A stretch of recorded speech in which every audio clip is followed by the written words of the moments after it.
আসসালামু আলাইকুম। বাংলা সংবাদে সবাইকে স্বাগত জানাচ্ছি। আমি চিন্তিয়া হক। শুরুতেই সংবাদ শিরোনাম। সাবেক এমপি নাজিম হত্যা চেষ্টা, জ্যাকব 5 দিনের রিমান্ডে। জানিয়ে দেব রাজনৈতিক দলের সঙ্গে কথা বলেই সংস্কার কমিশনের যাত্রা। জানাবো সশস্ত্র বাহিনীকে ম্যাজিস্ট্রেসি ক্ষমতা, মার্কিন গণমাধ্যমকে যা বললেন ডক্টর ইউনূস। এদিকে ভারতীয় গোয়েন্দা সংস্থার সহযোগিতায় ক্ষমতায় ছিলেন শেখ হাসিনা, বলছেন রিজভী।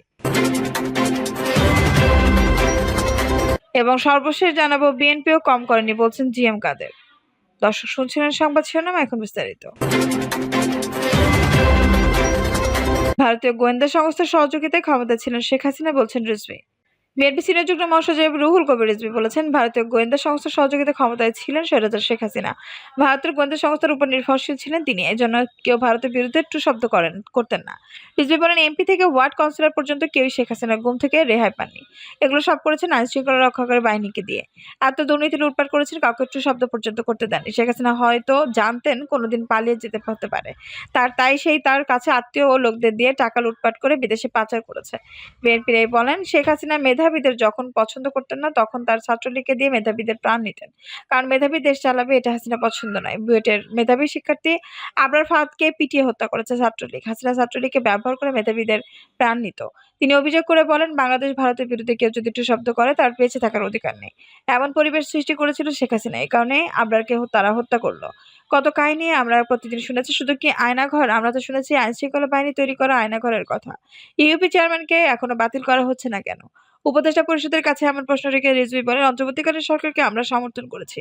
জুলাই বিপ্লবের ফসল হচ্ছে অন্তর্বর্তীকালীন সরকার, যারা এই ধরনের নিপীড়ন একটা কেন্দ্র তৈরি করেছিল। হিংস্র কুকুর দিয়ে যারা কামড় দিত, তাদের অংশ তো এখনো রয়ে গেছে। ইউপি চেয়ারম্যান আপনারা এখনো বাতিল করছেন না কেন? এরপরও তিনি আওয়ামী লীগের গুন্ডা পান্ডা সন্ত্রাসী এলাকার মধ্যে তারাই তো বর্বরতা চালিয়েছে। আপনাদের ভয় কিসের? গার্মেন্টস সেক্টরে অস্থিরতার কথা তুলে ধরে রিজভী বলেন, গার্মেন্টসের মালিক যারা শেখ হাসিনা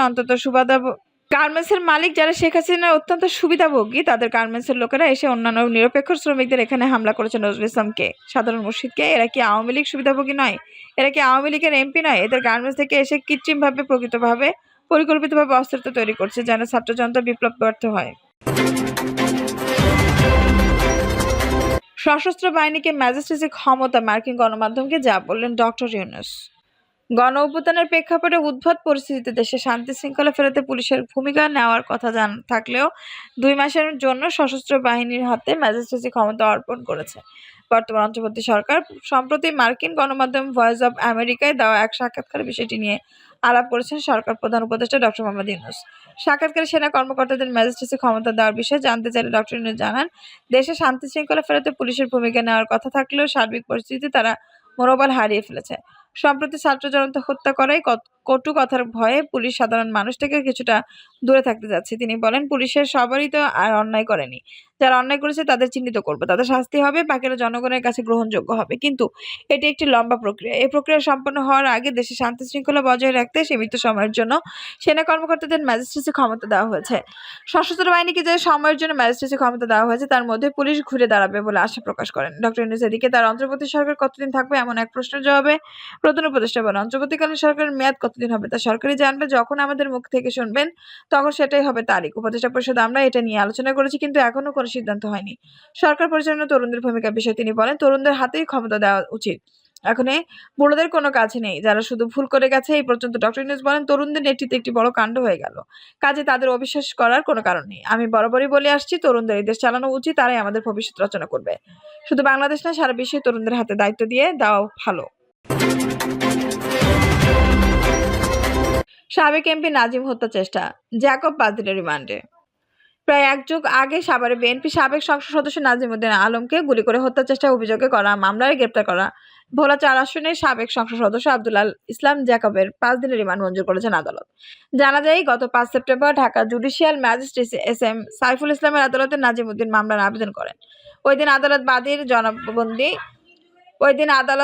বাদীর জবানবন্দি রেকর্ড করে অভিযোগটি সাভার মডেল থানাকে এজাহার হিসেবে গ্রহণযোগ্য নির্দেশ দেন। মামলায় অভিযোগ করা হয়, 2012 সালের 9 ডিসেম্বর বিএনপির নেতৃত্বাধীন 18 দলীয় জোটের ঢাকা গণতান্ত্রিক শান্তিপূর্ণ অবস্থান কর্মসূচিতে নাজিমুদ্দিন আমন সহ নেতাকর্মীরা আমিন বাজার ব্রিজের উপর অবস্থান করেছিলেন। পুলিশ নেতাকর্মীদের উপর চড়াও হয়, লাঠিপেটা ও গুলি চালায়। পুলিশের ছোড়া টিয়ারশেল ও শটগানের গুলিতে নাজিমুদ্দিন আলম সহ অর্ধশতাধিক নেতাকর্মী গুলিবিদ্ধ হন।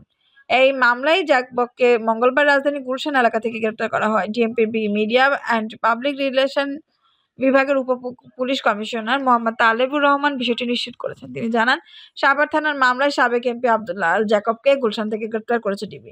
জাকব 2014 সালে অনুষ্ঠেয় 10ম জাতীয় সংসদ নির্বাচনে ভোলা 4 আসন থেকে দ্বিতীয়বারের মতো সংসদ সদস্য নির্বাচিত হন।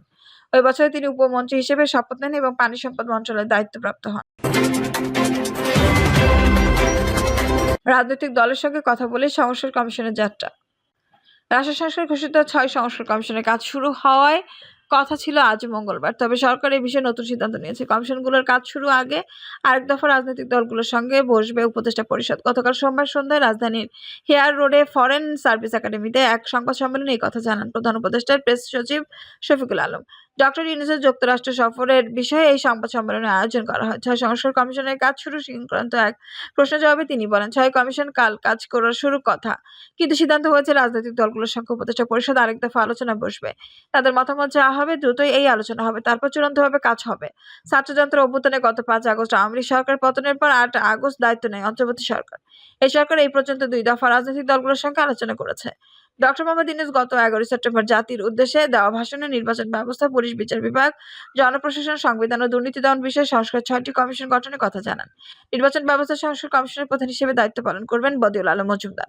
পুলিশ সংস্কার কমিশনের প্রধান সরফরাজ হোসেন, বিচার বিভাগ সংস্কার কমিশনের প্রধান হিসেবে বিচারপতি শাহ আবু নাঈম মঈনুর রহমান, দুর্নীতি দমন সংস্কার কমিশনের প্রধান ইফতেখারুজ্জামান এবং জনপ্রশাসন সংস্কার কমিশনের প্রধান হিসেবে দায়িত্ব পালন করবেন আব্দুল মুয়াদ্দিন চৌধুরী। সংবিধান সংস্কার কমিশনের প্রধান হিসেবে প্রধান বিশিষ্ট আইনজীবী ডক্টর শাহদিন মালিকের নাম ঘোষণা করা হলেও পরে তা পরিবর্তন করে অধ্যাপক আলী রিয়াজকে দায়িত্ব দেওয়া হয়। অন্তর্বর্তী সরকারের ঘোষণা অনুযায়ী আজ কমিশনের কাজ শুরু করার কথা ছিল, কিন্তু গতকাল পর্যন্ত 6 সংস্কার কমিশন গঠনের বিষয়ে প্রজ্ঞাপন জারি হয়নি।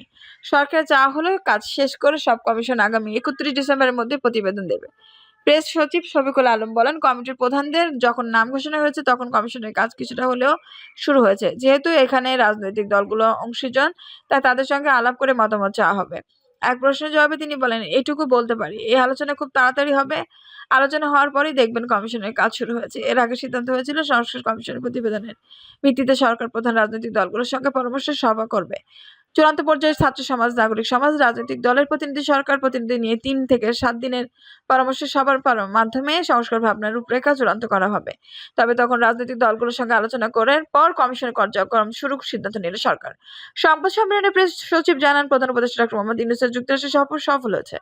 এই সফরকে ঐতিহাসিক বলে উল্লেখ করেন তিনি। সংবাদ সম্মেলনে প্রধান উপদেষ্টা ডক্টর মোহাম্মদ ইউনূসের জাতিসংঘের সাধারণ অধিবেশনে যোগদান বিষয়ে বিভিন্ন তথ্য তুলে ধরা হয়। যুক্তরাষ্ট্র প্রেসিডেন্ট জো বাইডেন, বিভিন্ন রাষ্ট্রসহ সরকার প্রধানের সঙ্গে প্রধান উপদেষ্টার বৈঠক এবং ঋণ প্রাপ্তির কথা তুলে ধরেন প্রেস সচিব। দর্শক, এই ছিল এখনকার সর্বশেষ সংবাদ। নিশ্চয়ই ভালো লাগলো, অবশ্যই একটা লাইক দিন, কমেন্টে একটা মূল্যবান মতামত জানান। সবসময় আমাদের পাশে থাকতে সাবস্ক্রাইব করে বেল বাটনটি অন করে রাখুন। ধন্যবাদ।